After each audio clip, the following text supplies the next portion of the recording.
खट्टर के 4 फैसले जिससे पलट जाएगी सैनी सरकार। लोकसभा में भी इन फैसलों की चुकानी पड़ी थी कीमत। 4 फैसलों की वजह से गंवानी पड़ी 5 सीट। विधानसभा चुनाव में भी भारी पड़ेंगे फैसले। नायब सिंह सैनी को चुकानी पड़ेगी अब इसकी कीमत। लोकसभा चुनाव में 5 सीट हारने के बाद हरियाणा में बीजेपी लगातार इस हार की समीक्षा कर रही है। अब तक रिव्यू मीटिंगों में मिले फीडबैक में 4 मुद्दों के कारण पार्टी को 5 लोकसभा सीटों का नुकसान करना पड़ा। शहरों में प्रॉपर्टी आईडी और नो ड्यूज सर्टिफिकेट मुद्दा बने रहे।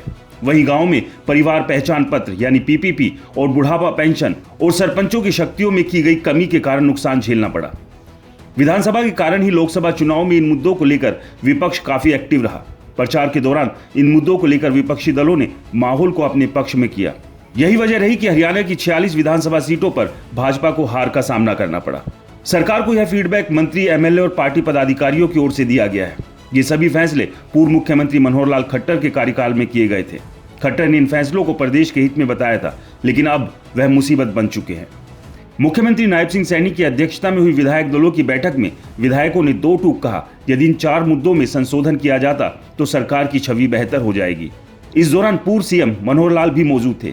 हालांकि उन्होंने फीडबैक पर यह कहा, यदि इन मुद्दों को वापस लिया जाता है तो विपक्ष इसको विधानसभा चुनाव में फिर से मुद्दा बनाएगा।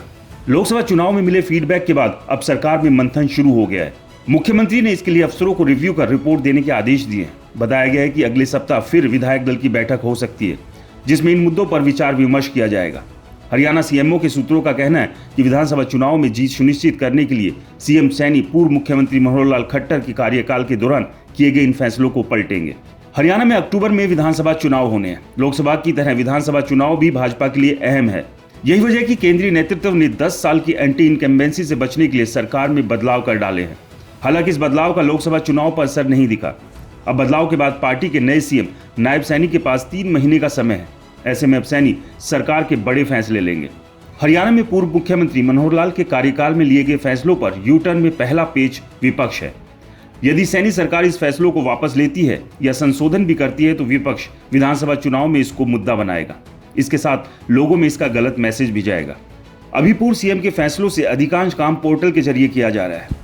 ऑनलाइन हो रहे कामों में सभी जरूरी दस्तावेज पूरे होने के बाद ही पेंशन, प्रॉपर्टी आईडी, एनडीसी जैसे काम होते हैं। जब ये काम मैनुअल शुरू होंगे तो लोगों को ऑफिस जाना होगा। ऐसे में रिश्वत के मामले बढ़ने की संभावना है। इससे सरकार की छवि पर विपरीत असर पड़ेगा। लेकिन अब देखना ये होगा इन 4 फैसलों को लेकर नायब सिंह सैनी सरकार क्या कुछ रुख लेगी। इस पूरे मामले को लेकर आपकी क्या राय है, हमें कमेंट्स कर जरूर बताएं।